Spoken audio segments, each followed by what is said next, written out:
వెళదాం. పరిశుద్ధ గ్రంథాలు తెరిచి దేవుని వాక్యాన్ని ధ్యానం చేసుకుందాం. చూడండి, బైబిల్ గ్రంథంలో మొదటి తిమోతికి రాసినటువంటి పత్రిక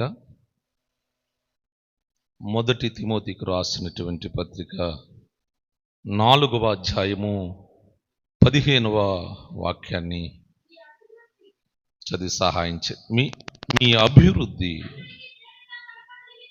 అందరికీ తేటగా కనపడు నిమిత్తము వీటిని మనస్కరించుము, వీటి యందే సాధకము చేసుకునుము. నిన్ను గూర్చియు నీ బోధను గూర్చియు జాగ్రత్త కలిగి యుండుము. అందరు కళ్ళు మూసుకుంటే చిన్న ప్రార్థన చేస్తాను. కళ్ళు మూసుకోండి. పరిశుద్ధుడు అయిన మా పరమ తండ్రి, సర్వశక్తిమంతుడు అయిన మా ప్రభువా, సకలము ఎరిగిన గొప్ప దేవా, మీ ఉన్నతమైన నామానికి స్తోత్రాలు చెల్లిస్తున్నానైనా. నీ మహాకృప చేతనే ఈ వారమంతయు నీ రెక్కల నీడలో మమ్మల్ని భద్రపరిచారనైనా వందనాలు. ఇప్పటి వరకు స్తుతి ఆరాధన ద్వారా, పాటల ద్వారా, వాయిద్యముల ద్వారా నేను స్తుతించి కనపరిచాము. ఇప్పుడు వాక్య పరిచయలోనికి వెళుతుండగా నీ దాసుడినైనా నన్ను మరుగుపరిచి ప్రభా మీరు మాట్లాడండి. నీ పిల్లలకు వినబుద్ధి పుట్టించి గ్రహించే ఆత్మను, అంగీకరించే మనస్సును ప్రసాదించండి అయినా. వాక్యము ధారాళంగా రాకుండా ఆటంకపరిచే ఆటంకాలు తొలగించండి అయినా. ఇదిగో ప్రభా, ఈ చదవబడిన లేఖనానుసారంగా మాతో, నాతో, మా అందరితో మీరు మాట్లాడమని యేసు నామములో అడిగి వేడుచున్నాను తండ్రి, ఆమేన్. మరొకసారి చదవమ్మా. మీ అభివృద్ధి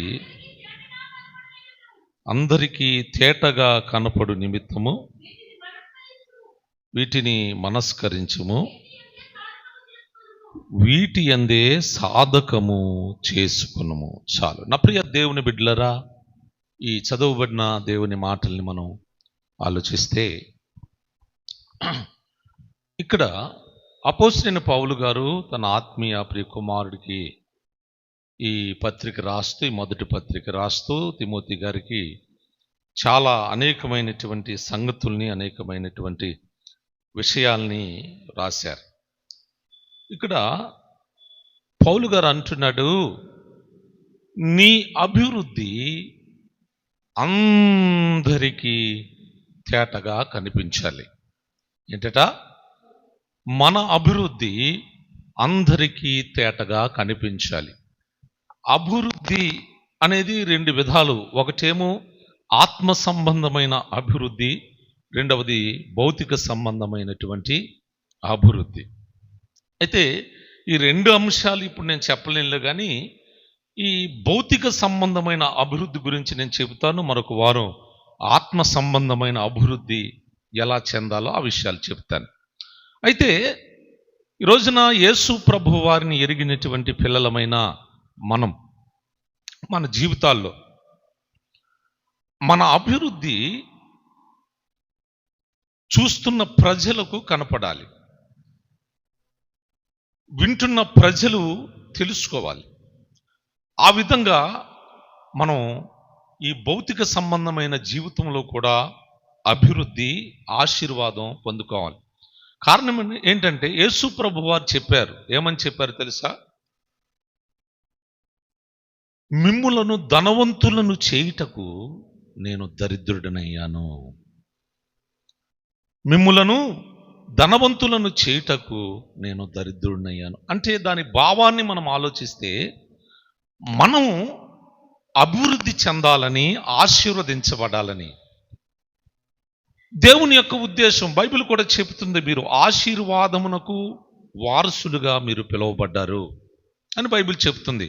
అయితే నా ప్రియ దేవుని బిడ్డలరా, విచిత్రం ఏమిటి అంటే యేసు ప్రభు వారిని నమ్మినప్పుడు ఎట్లా ఉన్నామో ఇప్పుడు కూడా మన స్థితి అలాగే ఉండటం బహు ఆశ్చర్యం. నేను అంటున్నాను, యేసు ప్రభు వారిని ఎరుగక క్రితం మన బ్రతుకు ఒక నీచమైన బ్రతుకు, దేవునికి విరోధమైన బ్రతుకు, దేవుణ్ణి విడిచిపెట్టిన బ్రతుకు. దేవుని ఎదుట అసహ్య కార్యములు చేసే బ్రతుకు మన బ్రతుకు యేసు ప్రభు వారిని ఎరగక ముందు. కానీ యేసు ప్రభు వారిని ఎరిగిన తర్వాత కూడా నువ్వు దానిలోనే కొనసాగటం బహు బాధాకరం. అయితే ఈరోజున చాలామంది కూడా యేసు ప్రభు వారిని ఎరిగిన తర్వాత కూడా ఈ భౌతిక సంబంధమైన అభివృద్ధి పొందలేకపోతున్నారు. ఈ భౌతిక సంబంధమైన జీవితంలో ఆశీర్వదించబడలేకపోతున్నారు. ఈ భౌతిక సంబంధమైన జీవితంలో దీవించబడలేకపోతున్నారు. నా ప్రియ దేవుని బిడ్డలారా, యేసయ్యని ఎరిగిన తర్వాత, యేసయ్యని ఎరుగక ముందు జీవితం ఒకటైతే, యేసు ప్రభు వారిని ఎరిగిన తర్వాత మన స్థితి మారిపోవాలి. ఈ మధ్యకాలంలో ఒక చేపురోలు ఒక దైవజనుడు చనిపోయాడు. పొట్టుగా ఉంటారు ఆయన పేరేంటి? జోసెఫ్ గారు.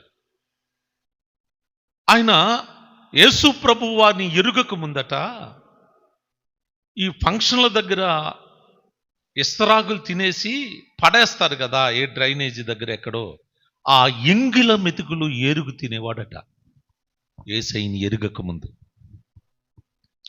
కానీ ఒక దైవజనుడు ఆయనకు సువార్త చెప్పి యేసు ప్రభు వారిని పరిచయం చేసిన తర్వాత మొన్నే హార్ట్ అటాక్తో చనిపోయారు. మొన్న చక్కని కారు తీసుకున్నారట 2 నెలలు 3 నెలల క్రితం. అంటే ఒక వ్యక్తి యేసు ప్రభు వారిని ఎరిగిన తర్వాత ఆ దరిద్రపు స్థితిలో ఉండాలని దేవుడు ఆశించేవాడు కానే కాదు. ఈ విషయం గుర్తుపెట్టుకోవాలి. ఆ నీచమైన స్థితిలో ఉండాలని ఆశించేవాడు కాదు మనం ఆరాధిస్తున్న దేవుడు. నా పిల్లలు, మన బిడ్డల కోసం మనం ఏ విధంగా ఆలోచిస్తామో, వారి భవిష్యత్తు కోసం మనం ఏ విధంగా ఆలోచిస్తామో, అంతకంటే మనం ఆరాధిస్తున్న దేవుడు మన అభివృద్ధిని గూర్చి, మన ఆశీర్వాదమును గూర్చి, మన ఆరోగ్యమును గూర్చి ఆయన ఆలోచిస్తాడు. ఈ రోజున చాలామంది కూడా యేసు ప్రభు వారిని ఎరిగిన తర్వాత అదే స్థితిలో ఉండటం చాలా బాధాకరమైనటువంటి విషయం, చాలా దుఃఖకరమైనటువంటి విషయం. మన స్థితి మొదట కొద్దిగా ఉండినను అది తుదకు మహాభివృద్ధి చెందాలి యేసయ్యని ఎరిగిన తర్వాత. దేవునికి స్తోత్రం కలుగును గాక. మన అభివృద్ధిని ఎవరు చూడాలంటే మన ఇరుగు పొరుగు వారు చూడాలి. అయ్యో ఇదిగోరా ఇతను యేసు ప్రభు వారిని ఎరుగక ముందు ఒక విధంగా ఉన్నాడు, యేసు ప్రభు వారిని ఎరిగిన తర్వాత ఇదిగో ఆయన స్థితిని దేవుడు మార్చాడు అని చెప్పుకోవాలి మన గురించి. దేవునికి స్తోత్రం కలుగును గాక. అలాగా మన గురించి చెప్పుకోవాలి. ఆ విధమైనటువంటి స్థితి దేవుడు మనకి అనుగ్రహించాలి. ఆయన అనుగ్రహించటానికి కూడా సమర్థుడే. అయితే నా ప్రియ దేవుని బిడ్డలారా, బైబిల్ ఏం చెప్తుందంటే, నీవు తలగా ఉంటావు కానీ తోకగా ఉండవు. నువ్వు తలగా ఉంటావు కానీ తోకగా, నువ్వు అనేకులకు అప్పిస్తావు కానీ అప్పు చెయ్యవు. ఈ రోజున ఈ మాటలు వింటున్న నా ప్రియ దేవుని బిడ్డలారా, ఎప్పుడైనా నువ్వు ఆలోచించావా, నువ్వు ఎందుకని అభివృద్ధి చెందలేకపోతున్నావు? నీ అభివృద్ధిని ఎందుకని ప్రజలు చెప్పుకోలేకపోతున్నారు? మన నిజ జీవితంలో దానిని ఎందుకు మనం అనుభవించలేకపోతున్నామో నీవు నేను ఆలోచించవలసినటువంటి అవసరత ఎంతైనా ఉంది నా ప్రియ దేవుని బిడ్డలారా, ఎంతైనా ఉన్నది. ఎందుకంటే యేసయ్యని ఎరిగిన వారు ఎప్పుడు ఆ స్థితిలోనే ఉండాలని దేవుడు ఆశించటం లేదు. నువ్వు ఉన్నతమైన స్థానానికి వెళ్ళాలని దేవుని ఆశ. నువ్వు ఉన్నతమైనటువంటి ఎక్కలేనంత ఎత్తైన పర్వతం మీద నిన్ను చూడాలని ఆ దేవుడు నీ విషయంలో ఆలోచిస్తున్నాడు. జాగ్రత్త. ఈ రోజున చాలామంది ఆ అభివృద్ధి నోచుకోలేకపోతున్నారు, ఆ అభివృద్ధిని కాంక్షించలేకపోతున్నారు, ఆ అభివృద్ధి మన నిజ జీవితంలో అనుభవించలేకపోతున్నాం. ఎందుకో తెలుసా? నేను కొన్ని విషయాలు మీతో చెప్తాను. అసలు మన జీవితంలో అభివృద్ధి అనేది ఎందుకు మన దరిదాపుల్లో రావట్లేదు? 20 సంవత్సరాల క్రితం ప్రభువుని నమ్ముకున్న మన స్థితి అలాగే ఉంది. 30 సంవత్సరాల క్రితం ప్రభువుని నమ్ముకున్న అలాగే ఉంది. మన స్థితిగతులు మారలేదు, మన పరిస్థితులు మారలేదు.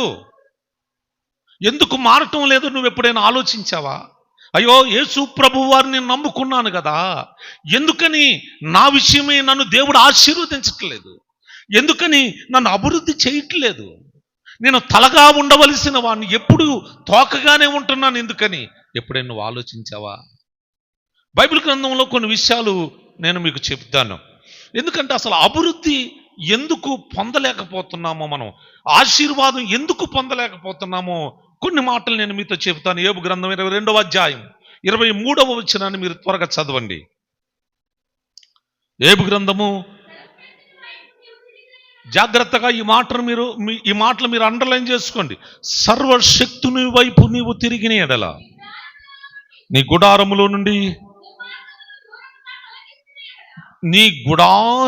నుండి దుర్మార్గతను దూరముగా తొలగించిన ఎడల నీవు అభివృద్ధి పొందెదవు. చాలు. అంటే నీ జీవితంలో ఎప్పుడు నువ్వు అభివృద్ధి చెందుతావు? ఇక్కడ యోబు స్నేహితుడు మాట్లాడుతున్నాడు. నువ్వు సర్వశక్తుని వైపు నువ్వు తిరిగిన ఎడలా నీ గుడారములో నుంచి దుర్మార్గతను నువ్వు కొట్టివేసుకుంటే నువ్వు అభివృద్ధి చెందుతావట. అంటే నా ప్రియ దేవుని బిడ్డలారా, అవును, ఈ రోజున మన జీవితాల్లో, కుటుంబాల అభివృద్ధి అనేది కనపట్లేదు. ఎందుకో తెలుసా? నువ్వు దేవుని వైపు చూడవలసిన నీవు మనుషుల వైపు చూస్తున్నావు. దేవుని వైపు చూడవలసిన నీవు లోకం వైపు చూస్తున్నావు.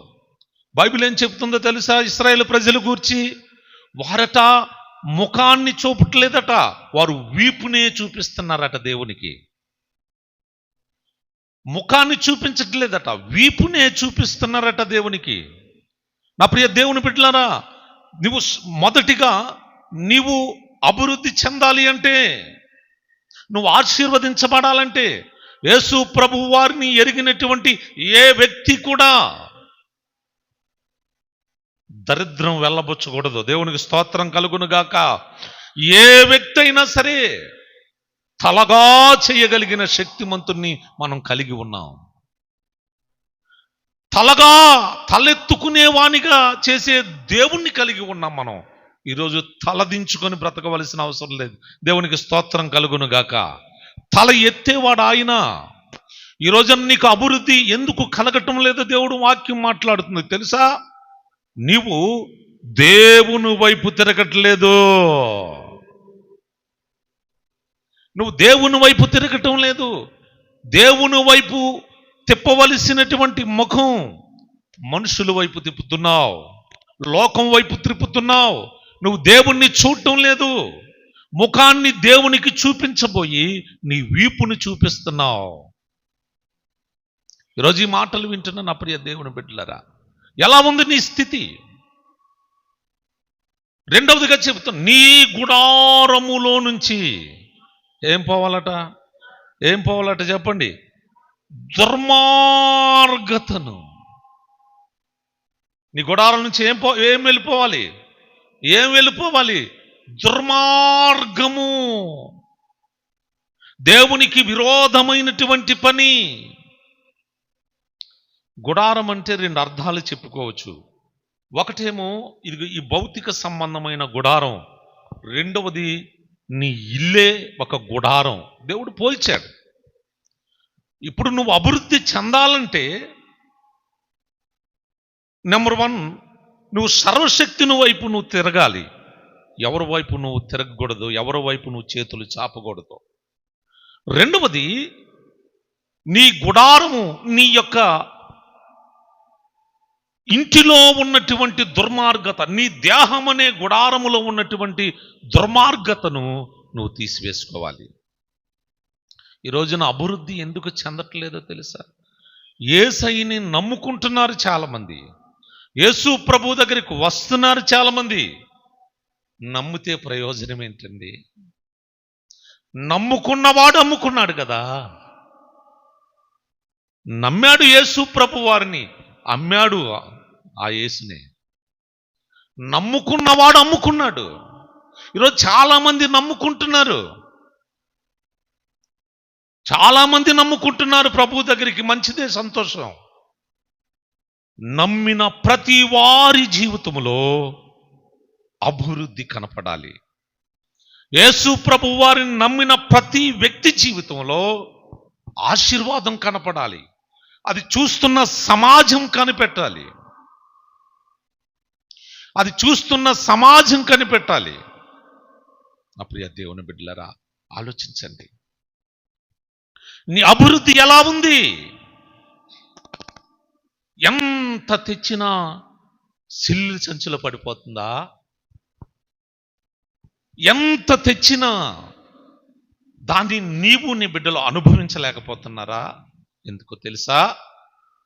బైబిల్ చెప్తుంది, అతిక్రమములు దాచిపెట్టువాడు వర్ధిల్లడు, వాటిని ఒప్పుకొని విడిచిపెట్టువాడు కనికరం పొందును. వెదజల్లి అభివృద్ధి పొందిన వారు కలరు, తగిన దానికంటే తక్కువగా ఇచ్చి లేమికి వచ్చేవారు కూడా కలరు. ఈ రోజున నీ ఇంట్లో, నీ ఒంట్లో కూడా దుర్మార్గతను పెట్టుకొని, పాపాన్ని దాచిపెట్టుకొని, అన్యాయాన్ని దాచిపెట్టుకొని, అక్రమాన్ని దాచిపెట్టుకొని, అవినీతిని దాచిపెట్టుకొని, నేను ప్రభువుని నమ్మాను, దేవుడు నన్ను అభివృద్ధి చేయటం లేదేంటి అని చాలామంది బాధపడుతూ ఉంటారు. నా ప్రియ దేవుని బిడ్డలారా, జాగ్రత్త. ఎందుకంటే నిన్ను ఆశీర్వదించటానికి సమర్థుడైన, నిన్ను అభివృద్ధి చెందించటానికి సమర్థుడైన, నిన్ను సంతోషంగా బ్రతికేటట్లు చేయటానికి సమర్థుడైన, కానీ నీవు నేనే. ఈరోజు చాలామంది కుటుంబాలు యేసయ్యని నమ్ముకున్నప్పుడు ఎలా ఉన్నాయో ఇప్పుడు అలాగే ఉంటున్నారు. ఎవరు ఆలోచించట్లేదు, ఎవరు ఆలోచించట్లేదు. ఒక చిన్న సాక్ష్యాన్ని నేను మీతో చెప్పి నేను ముందుకు వెళతాను. ఒకసారి ఒక అమ్మాయికి భయంకరమైనటువంటి శక్తులు పట్టాయి. శక్తులు పడితే ఒక తబలా కుర్రోడు నాకు ఫోన్ చేశాడు, అన్నా ఆ భయంకరమైన శక్తులు పట్టి చాలా రోజుల నుంచి బాధపడుతుందన్నా, మీరు వచ్చి ప్రార్థన చేయండి. ఎందుకంటే ఏకాంతంలో ప్రార్థన చేసి ఆ దెయ్యాలు పోవటం, ఆ సందర్భాన్ని చూశాడు. ఒకసారి వచ్చి నాకు ఫోన్ చేసి చెప్పాడు, సరే తమ్ముడు తప్పకుండా వస్తాను అన్నని మాట ఇచ్చాను. సరే తప్పకుండా వెళ్ళా. ఏంటి ఆమె పరిస్థితి? ఈ కుర్రాడు ముందే చెప్పాడు, అన్న ఆ భయంకరమైన శక్తి ఒంటి మీదకి వచ్చినప్పుడు ఆమె దరిదాపుగా 2-3 కేజీలు అన్నం వండించుకొని తినేస్తుందన్న ఒకేసారి. ఆ శక్తి లేనప్పుడు మాత్రం మామూలుగానే అందరూ తినేటట్లే తింటది. ఇది ఈ మధ్యకాలంలో తరచూ ఇలాంటి పరిస్థితి వస్తుంది. కుమార్తె చూస్తే వివాహం అయ్యింది కానీ తన భర్త విడిచిపెట్టి పుట్టింటికాడే ఉంది, తీసుకుని వెళ్ళట్లేదు. ఈవిడికేం భర్త లేదు, కుమార్తెకి భర్త లేడు, ఈవిడికి కూడా భర్త చనిపోయాడు. ఇలాంటి భయంకరమైన పరిస్థితుల్లో ఉన్నారన్నా, చాలా బాధపడుతున్నారు, ఒకసారి రండి అన్నా అని అన్నాడు. సరే నేను వెళ్ళాను. వెళ్తే పరిస్థితి అంత దారుణంగా ఉంది. ఆవిడని చూసేసరికి చాలా భయంకరమైన పరిస్థితుల్లో ఉంది. నా ఇంక చూసి భయపడిపోతే, కంగారు పడిపోతూ ఉంది, తొందర పడిపోతూ ఉంది పరిస్థితి. అలాంటి పరిస్థితుల్లో నేను దగ్గరికి వెళ్ళి మాట్లాడటం మొదలుపెట్టాను. చాలాసేపు, గంట సేపు మాట్లాడాను. గంట సేపు మాట్లాడితే తనలో తెలియని పశ్చాత్తాపం లోపల కలుగుతుంది. చాలా విషయాలు మాట్లాడిన తర్వాత తనలో తెలియని పశ్చాత్తాపం మొదలవుతుంది. అప్పుడు చాలాసేపు మాట్లాడిన తర్వాత ఆవిడ అంటుంది కదా, అయ్యగారు వీళ్ళందరిని పంపించేయండి, మీతో ఒక మాట చెప్పాలి అనంత. సరే, అప్పుడు 20-30 మంది ఉన్నారు. పాస్టర్ గారు వచ్చారు. వాళ్ళందరినీ పంపించేసిన తర్వాత లోపల గదిలోకి తీసుకుని వెళ్ళి కూర్చోమని చెప్పటం మొదలుపెట్టింది. అయ్యా, ఇది దరిదాపుగా నాకు 5-6 సంవత్సరాల నుంచి ఇలా జరుగుతుందయ్యా. నేను అన్నాను, ఎందుకు జరుగుతుందమ్మా? జరగటానికి కారణం ఉండాలి కదా, మరి ఏదో చెప్పటానికి పిలిచావు, చెప్పు. నేను ఎవరితోనూ చెప్పను. చెప్పమ్మా, తప్పకుండా నీకు నీ కుమార్తె జీవితం కూడా చక్కపడద్ది, నీ జీవితం కూడా బాగుపడద్ది. కుమార్తెకి ఎలాంటి బలహీనత అంటే భయంకరమైన బలహీనత. దరిదాపుగా 17-18 సంవత్సరాలు వచ్చిన తర్వాత వివాహం చేసింది. వివాహం ఎలా చేసిందంటే, ఆ అమ్మాయి పెద్దమ్మాయి అవ్వకుండానే వివాహం చేసింది. కారణం ఏంటంటే, ఎన్ని సంవత్సరాలు చూసినా ఆ పెద్ద పిల్ల అవట్లేదు. కొంతమంది చెప్పారట, వివాహం చేసిన తర్వాత ఋతుక్రమం వస్తుంది, చేసేయమనంటే చేసిన తర్వాత 4-5 నెలలు అత్తగారింటి దగ్గర ఉంది, ఇంకొక డేట్ రావట్లేదు. ఏంటి పరిస్థితి? వారేమో ఎలాంటి అమ్మాయిని తీసుకొచ్చి మాకు చేశారని పంపించేశారయ్యా. ఆ పరిస్థితి అట్లా ఉంది. కుమార్తె కూడా అప్పటికే 2 సంవత్సరాల నుంచి ఇంట్లోనే ఉంటుందట. ఇప్పుడు చూస్తే ఈ భయంకరమైన శక్తితో బాధపడుతుంది. తప్పు లేనిది దేవుడు శిక్షించడమ్మా, చెప్పు, పర్వాలేదు, భయపడబోకని అన్నాను నేను. అప్పుడు చెప్పటం మొదలుపెట్టింది, అయ్యా, మా మరిది ఒక దొంగోడ ఉంట తిరిగేవాడు. ఆయన బాగా గజ దొంగ లాంటివాడు. అతను వెనక తిరిగేవాడు. తిరిగితే అతని దగ్గర ఇతనికి పెద్ద ఆయన ఉన్నాడు కదా, ఆ దొంగట దీన్ని దాయిరా అని ఒక గొలుసు ఇచ్చాడట. ఒక 3 కాసుల బంగారపు గొలుసిస్తే ఆ గొలుసు తీసుకొచ్చి, ఇది వరకు పెంకుటిల్లు కాదు కదా, ఎప్పుడో జరిగినటువంటి సందర్భం. నేను సేవలోకి వచ్చి 20 ఏళ్ళ దగ్గర అయిపోతుంది కదా, అంతకుముందు 10 ఏళ్ల క్రితం జరిగిన సందర్భం అనమాట. అంటే ఇంచుమించు 30 సంవత్సరాల క్రితం జరిగిన పరిస్థితి. అతడు తీసుకొచ్చి ఎక్కడ పెట్టాడు, అప్పటికి పెళ్ళయింది. అతని మరిదికేమో పెళ్ళయింది, కానీ ఆ భార్య వెళ్ళిపోయిందట. వీళ్ళ దగ్గరే భోజనం చేస్తే వీళ్ళ ఇంటి దగ్గరే ఉండేవాడట. ఈ గొలుసు తీసుకుని వచ్చి దూలం ఉంటుంది కదా, నెట్రాడు కాకుండా ఇదివరకే దూలా పిల్లు ఉండేవి, ఆ దూలం మీద పెట్టాడట. చాలా రోజులు గడిచిన తర్వాత అతనికి గుర్తుకొచ్చింది. ఈలోపు ఈ ఇల్లు బూజై తుడుచుకుంటూ ఉంటారు కదా ఆడపిల్లలు, ఈ ఇల్లు ఓడదీసినప్పుడు ఇలాగ తుడుస్తూ ఉంటే ఈ బంగారపు గొలుసు కనపడి ఏమో తీసి జాగ్రత్త చేసిందట. చేసిన తర్వాత కొన్ని రోజులకి ఈ ఇల్లు తుడిసిన గొడవ తెలుసుకొని అతను మరిది అడుగుతున్నాడట, వదినా, ఇక్కడ పలానా చోట నేను ఆ గొలుసు పెట్టాను కదా, అది నాది కూడా కాదు, వాడు ఇచ్చేమని గోల చేస్తున్నాడు, ఎక్కడుందో చెప్పొదినా, ఇచ్చేస్తాను అని ఎన్నో రోజులు బ్రతుకులాడాడటండి. లేదు, నాకేం తెలుసు, అమ్మతోడు బొమ్మతోడు అని చెప్తే అతడు ఇంకా వెనక్కి వెళ్ళిపోయి మీద కక్ష పెట్టుకున్నాడు. ఆ గొలుసు తీసుకొని చెడగొట్టి 3 పేటల నాంతాడుకి చేయించుకుందట ఏమో మెడలో. అది వేసుకుంది.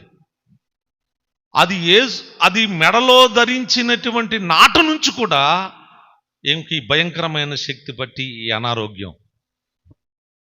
అమ్మాయి పరిస్థితి ఏమో అలాగా. ఇదయ్యా పరిస్థితి అని చెప్పి బావురు నేడ్చేసింది. అమ్మా, నీకు జబ్బు కాదు అది,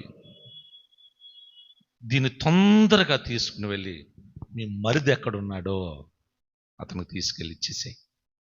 వాడు భార్య బిడ్డలు లేక పిచ్చోళ్ళలాగా తిరుగుతున్నాడట. వాడికి తీసుకెళ్ళి ఇచ్చేసేయి. నువ్వు ఒకవేళ ఇవ్వలేను అని అంటే నేను వస్తాను,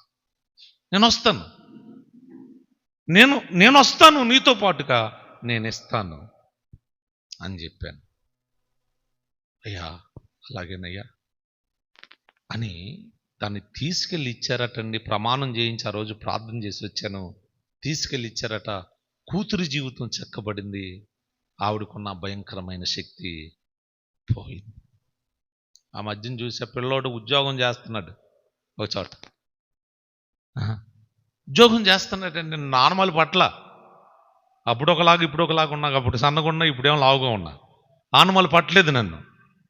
నా ప్రియ దేవుడు బిడ్డలారా, ఎప్పుడు నిన్ను ఆశీర్వదిస్తాడు? ఈ రోజున లోకంలో ఉన్న పెంటంతా తీసుకొచ్చి ఇంట్లో పెట్టుకొని, లోకంలో ఉన్నటువంటి పాపాన్నంతా తీసుకొచ్చి ఇంట్లో పెట్టేసుకొని, యేసయ్య నమ్ముకున్నాను దేవుడు ఆశీర్వదిస్తాడంటారా? ఎలా ఆశీర్వదిస్తాడు? ఎలా ఆశీర్వదిస్తాడు? నీ గుడారములో ఉన్న దుర్మార్గతను నువ్వు తీసివేసుకోకుండా నిన్ను నా దేవుడు ఆశీర్వదించటం చాలా కష్టం. రెండవది, నీ హృదయం అనే గుడారములో ఉన్నటువంటి పాపాన్ని కూడా నువ్వు తొలగించుకోకపోతే నిన్ను ఆశీర్వదిస్తాడా దేవుడు? చెప్పండి. నిన్ను అభివృద్ధి చేస్తాడా దేవుడు? నీ అభివృద్ధి ప్రజలందరికీ కనిపిస్తుందా? చెప్పండి. ఈరోజున నా ప్రియ దేవుని బిడ్డలారా, యేసు ప్రభువు వారిని నమ్ముకున్నటువంటి కుటుంబాలు ఇంత దరిద్రంగా ఉండటానికి కారణం ఏంటంటే, ఇంట్లోది విడిచిపెట్టడు, ఒంట్లోది విడిచిపెట్టరు. ఇంట్లో ఉన్నటువంటి మా ఊర్లో ఒక తల్లి ఉండేది. చుట్టుపక్కల వాళ్ళు వస్తువు పోయింది అని అంటే వాళ్ళ ఇంట్లోనే దొరికేది. మా అమ్మ వందనాలు వెళ్ళిపోయింది. చుట్టుపక్కల ఎక్కడైనా వస్తువు లేదు అంటే కేర్ ఆఫ్ అడ్రస్ అదే. ఈరోజు ఎంతమంది ఉన్నారు? ఎంతమంది ఉన్నారు? పొరుగువానిది ఆశించి తీసుకొని ఇంట్లో పెట్టుకొని దాన్ని అనుభవిస్తున్న వారు ఎంతమంది ఉన్నారు? తనది కాని దాన్ని ఆక్రమించుకొని అభివృద్ధి పొందిన వానికి శ్రమ. ఈరోజు ఎంతమంది ఉందా? నీ పొరుగు వాళ్ళ వస్తువు ఇచ్చేస్తావా? ఇచ్చేస్తావా? నీ పొరుగు వాళ్ళ వస్తువు ఉందా నీ ఇంట్లో? ఇచ్చేయి. ప్రభువా, నువ్వు నా ఇంటికి వస్తానంటే నేను నా ఇంట్లో ఉన్న ఎవరి దగ్గర అయితే అక్రమంగా తీసుకున్నానో అది మొత్తం ఇచ్చేస్తానయ్యా అన్నాడా? నీవు ఇప్పుడయ్యావు అబ్రహాము కుమారుడవు అని అన్నాడు అప్పుడు యేసయ్య. మరి ఇప్పుడు పొరుగువాని దగ్గర తీసుకుని ఇంట్లో అనుభవించేసి వాటిని అపహరించుకొని ఈ తింటున్నటువంటి ఈ బ్యాచ్ అంతా ఎవరు కుమారులు? చెప్పాలి. ఎవరు కుమారులండి? అబ్రహాం కుమార్తెలేనా వారు? అమ్మా, అబ్రహాము కుమారులు కుమార్తెలు అవుతారా వారు? ఈరోజున చాలా మంది యేసయ్యని నమ్ముకుంటేనంట ఇవన్నీ వెళ్ళిపోతాయట, ఈపు వెనక్కి వెళ్ళిపోతాయట. యేసయ్య వీపు వెనక్కి వాళ్ళకి వెళ్ళిపోతాయి, కానీ నీ ఇంటి పక్క ఉంటాడు ఎవడెత్తాడు? అవునా కదా? నేను చెప్పేది తెలుగేనా? యేసయ్య కొట్టేశాడట పాపాలు మొత్తం. యేసయ్య మన పాపాలు మొత్తం కొట్టేశాడట. ఎప్పుడు కొట్టేస్తాడు? రోజున చాలా మంది భ్రమలో బ్రతుకుతున్నారు. ఈ భ్రమలో బ్రతుకుతున్నారు. దుర్మార్గునికి అతడు మరణమవుతాడని నేను సెలవీయగా అతడు తన దుర్మార్గతను అనుసరించి విడిచిపెట్టి నీతి న్యాయములను అనుసరించి కుదువ సొమ్మును మరలా అప్పగించిన ఎడల వాడు బ్రతుకుతాడు. ఎక్కడ? యెహెజ్కేలు గ్రంథం. నా ప్రియ దేవుని బిడ్డలారా, ఈ రోజున చాలా మంది ఒక సామెత ఉంది కదా, కుండలో కూడట కుండలోనే ఉండాలి, పిల్లలట తీసేసుకోడు వీడు. లోకంలో ఉన్నటువంటి పాపమంతా ఇంట్లోనే ఉండాలి, లోకంలో ఉన్నటువంటి పనులన్నీ వీడే చేయాలి. ఎక్కడ ఆశీర్వాదం, ఎక్కడ దీవెన, ఎక్కడ సంతోషం, ఎక్కడ సమాధానం? ఏమండి, ఈరోజు ఎవరున్నారు? నీ గుడారములో దుర్మార్గతను నీ కొట్టివేసుకోవాలి, తీసివేసుకోవాలి. నువ్వు అభివృద్ధి చెందాలి అంటే. అందుకనే కదండి ఇంటిల్లో పాది కష్టపడతారు. వెనక చూస్తే వీళ్ళు అంటుంటారు, అత్తగారు మామగారు తల్లి రే ఆరోగ్యం ఉండగానే కదా రాళ్ళు వెనకేసుకోరా. ఆ రాళ్ళు కూడా ఆగట్లేదు అసలు. ఎక్కడా? ఒక సామెత చెప్పేవారు,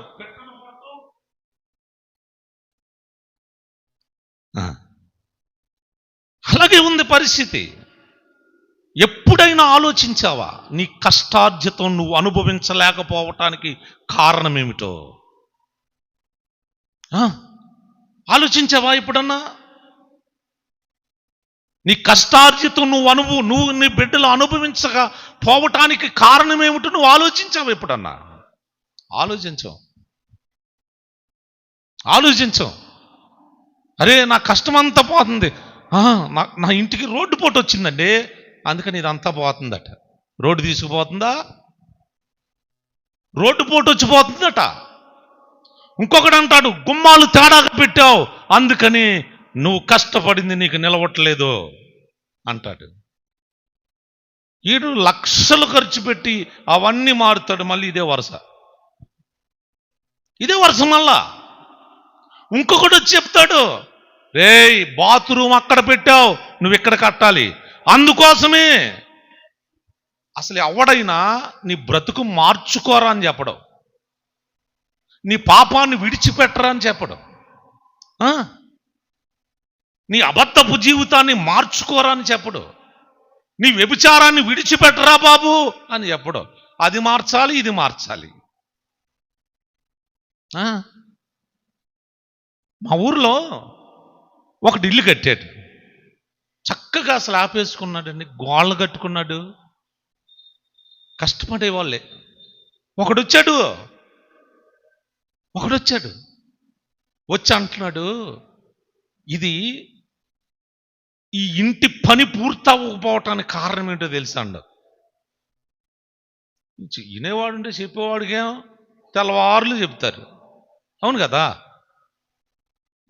ఈ గుమ్మాలు ఈ కిటికీలు చాలా తేడాగా పెట్టావు అందుకని ఇది ఆటంకమైపోయింది అని అన్నాడు. గోళ్ళన్నీ పడగొట్టాడండి. పడగొట్టి మరలా పెట్టి కడితే అప్పటికంటే మొదటి స్థితి కంటే కడపటి స్థితి మరీ ఘోరంగా ఉంది. మారలేదే జీవితం, మారదు. నీ బ్రతుకు మారాలి, నీ హృదయం మారాలి, నీ అంతరంగం మారాలి. నీ ఇంట్లో ఉన్న పాపం, నీ ఇంట్లో ఉన్నటువంటి దేవునికి విరోధమైనటువంటి వస్తువులు ఏమైనా ఉన్నాయేమో, దొంగిలించిన వస్తువులు ఏమైనా ఉన్నాయేమో తీసేసుకో. ఆ దుర్మార్గతను తీసేసుకో. ముందు ఆశీర్వాదం వెనక మనం వెళ్ళటం కాదు, అదే మన వెనక వస్తుంది. దేవునికి స్తోత్రం కలుగును గాక. అభివృద్ధి అని నువ్వు అరవసరలా, అదే నీ కళ్ళెదుటికి వస్తుంది. దేవునికి స్తోత్రం కలుగును గాక. యాకోబు అంటాడు, నాయనా ఎట్లా వచ్చింది, నీ దేవుడైన యెహోవాయే నా దగ్గరికి తెచ్చాడయ్యా అని అంటాడు. నా ప్రియ దేవుని బిడ్డలరా, ఈ రోజున అభివృద్ధి అనేది మన జీవితాల్లో కలగట్లేదు. ఆశలు ఉంటాయి, ఒక మంచి ఇల్లు కట్టుకోవాలని, మంచి కారు కొనుక్కోవాలని, మంచి బండి కొనుక్కోవాలని. చెప్పండి, ఆశలు ఉంటాయి, ఎవరికైనా ఉంటే సహజంగా. అది క్రియారూపం దాల్చాలంటే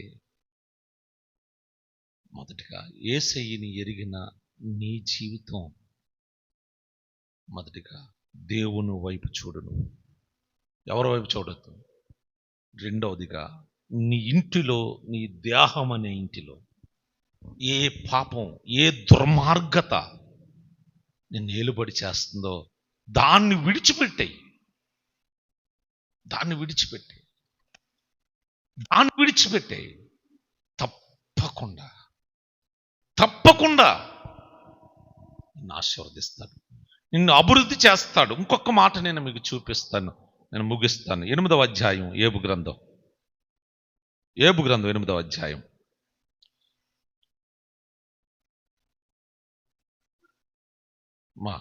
ఏబు గ్రంథం 8వ అధ్యాయం 5వ వచనం నుంచి చదవమా. ఇదిగో చూడండి, నీవు జాగ్రత్తగా దేవుని వెతికిన ఎడల, సర్వశక్తుడగు దేవుని బతిమాలుకొని ఎడల, నీవు పవిత్రుడవై యథార్థవంతుడవైన ఎడల, నిశ్చయముగా ఆయన నీ యందు శ్రద్ధ నిలిపి నీ నీతికి తగినట్లుగా నీ నివాస స్థలమును వర్ధిల్లా చేయును. అప్పుడు నీ స్థితి మొదట కొద్దిగా ప్రభువు నమ్ముకున్నప్పుడు తోతకు అది మహాభివృద్ధి చేస్తాడు. దేవునికి స్తోత్రం కలుగును గాక. ఏమండి, ఎప్పుడండి? జాగ్రత్తగా వెతికిన ఎడల, సర్వశక్తుడగు దేవుని బతిమాలు కొంటే, నీవు పవిత్రుడువై యథార్థవంతుడువైన ఎడల. అంటే ఈ లక్షణాలు లేకపోతే ఏం జరగదు అక్కడ? అభివృద్ధి జరగదు, ఆశీర్వాదం రాదు. నువ్వు పరిశుద్ధుడిగా లేకపోతే, పవిత్రుడిగా లేకపోతే, యథార్థవంతుడిగా లేకపోతే, చెప్పండి, నీ దగ్గరికి ఏం రాదు? అభివృద్ధి, ఆశీర్వాదం నువ్వు పొందలేవు. బైబిల్ చెప్తుంది, తన్ను తాను తగ్గించుకున్నవాడు హెచ్చింపబడును. అంటే అభివృద్ధి పరచబడతాడు. ఎవరు మొదట నువ్వు చెప్పండి, గొప్పవాడిగా ఉండగోరిని ఎట్లా, అతడు మొదట నీకు పరిచారకుడిగా ఉండాలని యేసు ప్రభు వారు చెప్పిన బోధలండి ఇవన్నీ. యథార్థత, తగ్గింపు, పరిశుద్ధత, ఇవి నీ అభివృద్ధికి మెట్టులండి. నీ అభివృద్ధికి మెట్లు. ఈరోజున చాలా మంది వీటినన్నిటినీ చక్కగా భద్రం చేసుకొని లోన పెట్టుకొని దేవుడు ఆశీర్వదించట్లేదు. వద్దు. ఈరోజు ఈ మాటలు వింటున్న నా ప్రియ దేవుని బిడ్డలరా, నీ అభివృద్ధి అందరికీ కనబడు నిమిత్తం వీటిని నీవు మనస్కరించు, వీటినే సాధకం చేయి. దేవునికి స్తోత్రం కలుగును గాక. వేటిని? దేవుని వాక్యాన్ని, దేవుని మాటల్ని.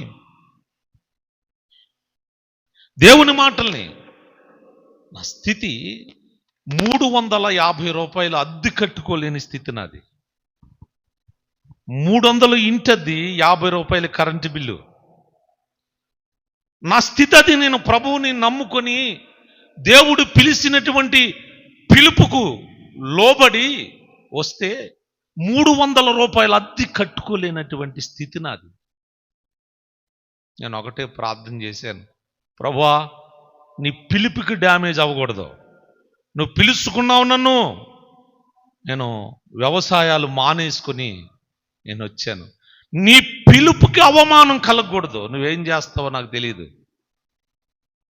6 సంవత్సరాలు దరిదాపుగా ఏకాంతంలో ఇదే ప్రార్థన చేశాను. కనపడాలయ్యా, ప్రజలకు కనపడాలి. నన్ను పిలిచిన పిలుపు దానికి ఉన్న విలువేంటో తెలియాలి ప్రభు ఆ ప్రజలకి.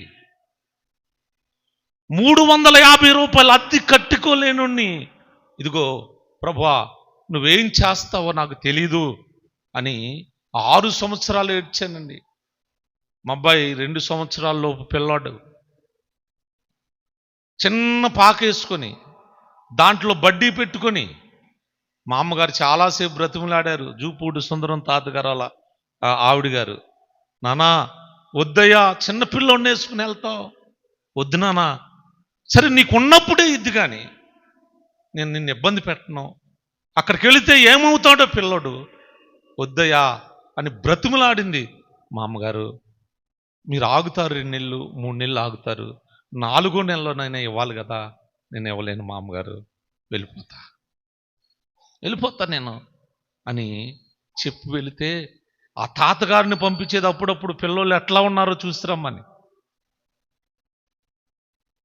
అలాంటి స్థితి నాది.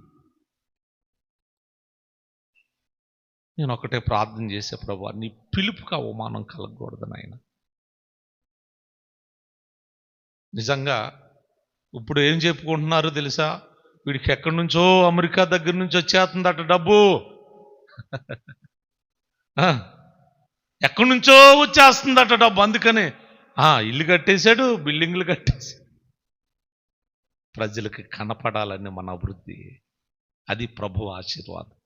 అంటే హెచ్చింపు కోసం చెప్పట్లేదు నేను, ఏది ఇచ్చినా నా దేవుందే, ఇది నేను దానికోసం చెప్పట్లేదు, ఈ సందర్భాన్ని బట్టి మీకు గుర్తు చేస్తున్నాను. నేను ఏడ్చింది కూడా ప్రభు దగ్గర అదే, ఏడ్చింది కూడా. గనుక మన అభివృద్ధి అందరికీ కనపడాలి, దానికి వీటిని సాధకం చెయ్యి. నేను ఒకటే ప్రార్థన, ప్రభువా నా పాపమేంటయ్యా, నా దోషమేంటి, ఎందుకని నువ్వు నన్ను ఆశీర్వదించట్లేదు అని ఇదే ప్రార్థన చేసుకునేవాడిని 6 సంవత్సరాలు.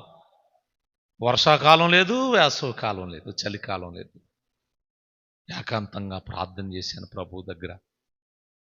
దేవుడు సహాయం చేశాడు, ఈ స్థితిని దేవుడు ఇచ్చాడు. నేను అంటున్నాను, నన్నే కాదు ఇక్కడ కూర్చున్న అందరి విషయంలో కూడా దేవుడు అదే కృప కలిగి ఉన్నాడు. లోపం పట్టుకోండి, ఎందుకని నేను ఆశీర్వదించబట్టలేదు, ఎందుకని నేను అభివృద్ధి చెందట్లేదు, పట్టుకోండి లోపాన్ని. దేవుడు తప్పకుండా మీ స్థితిగతుల్ని మారుస్తాడు. దేవునికి స్తోత్రం కలుగును గాక. ఈ కొద్ది మాటలు ప్రభు ఆశీర్వదించబడును గాక. ప్రార్థన చేసుకుందాం. పరిశుద్ధుడా వందనాలయ్యా, నీ బిడ్డలు నీ మాటలు విన్నారు, ఎన్నో మాటలు బిడ్డ హృదయాల్లో ఫలింపు చేయండి అయ్యా, తండ్రి సహాయం చేయండి. అవునయ్యా, మేము అభివృద్ధి పొందకపోవటానికి కారణం మా దోషాల అవధీతలే, మా గుడారములో దుర్మార్గత, మా దేహం అనే గుడారములో దుర్మార్గత, ఇవే అడ్డుగోడలుగా నిలబడిపోయాయి. మా అభివృద్ధిని అయా ఆటంకపరుస్తున్నాయి. వాటిని తొలగించుకునే భాగ్యం దయచేయమని ప్రార్థన చేద్దాం కొద్ది నిమిషాలు. పరిశుద్ధుడా వందనాలనైనా, విన్న మాటలు బిడ్డల హృదయాలు ఫలింపు చేయండి. నీ వాక్యానుసారంగా ప్రతి బిడ్డ నడుచుకునే భాగ్యం దయచేయమని యేసు నామములో అడిగి వేడుచున్నాను తండ్రి.